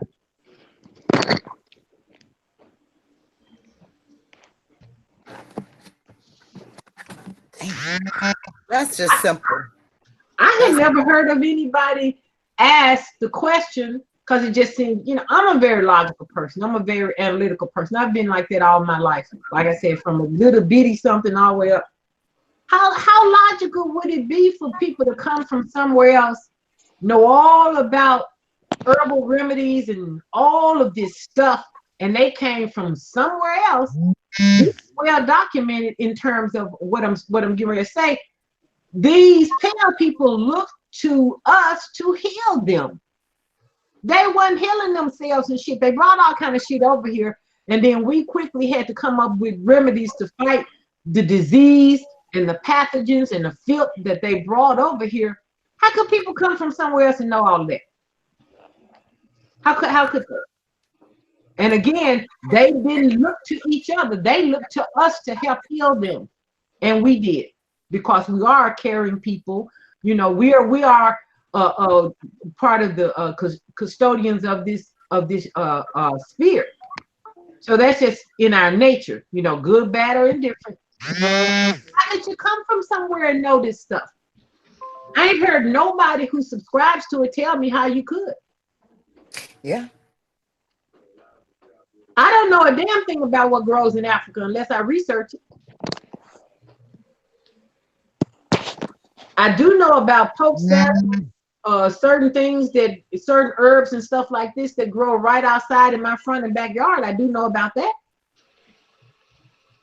How did you learn about that? From grandma. Exactly. So there goes the argument that our people lack a connection to the past. Your grandmother taught you. Mm-hmm. So the argument that we were stripped of everything is just that it's an argument that have no basis in truth. We just have changed the identity of our ancestors to accommodate a narrative that we didn't even make up.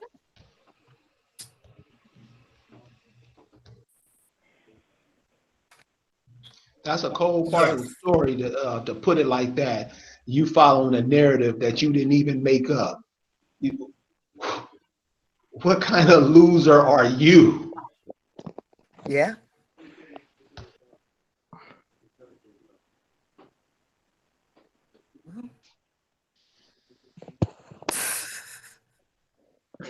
Boy, I tell you. I gotta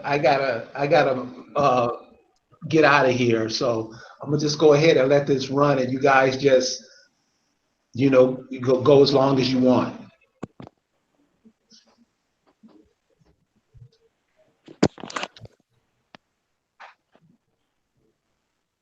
Well, Carrie, I got to get out of here too. I got things I need to do today as well.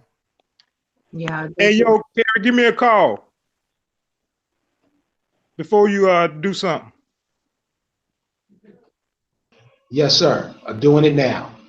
All right. Everybody have a good day. I'm getting out of here too. All right, we all are. Okay. Have a good one, family. Family that is part of this. Our little conference, as well as out there listening to us. So everybody, I keep you watching. Kichwa, everybody. One more thing before I get out of here. I just want to let everybody know too is, look, spring is right around the corner. That's our New Year's. We got to get out of this habit of calling, everybody else's dates, everybody else's calendar. We follow, because that kind of screws us up too. And when we're out celebrating a new year in dead of winter, we look like fools. Because the new year, nothing starts growing until spring. Mm-hmm. The earth starts regenerating itself in spring. And when we walking around here saying Happy New Year in the middle of winter, I mean, you don't know how dumb we look. The average African American really don't know how silly we make ourselves look. But we always yapping at the mouth how we got it going on, how people did stuff to us. We put our own foot in our own mouths. And this is something that we got to pay attention to. So with that, Yeah, wait, Karen, 1 second. Thank you for bringing that up. Everybody start saving your seeds. Whatever seeds, from whatever fruit, vegetables, whatever that you've been eating, start saving your seeds. So on the first of the new year, our new year, we're gonna do some mass planting. So save your seeds. Huh. Okay. Go ahead, Carrie. Thanks.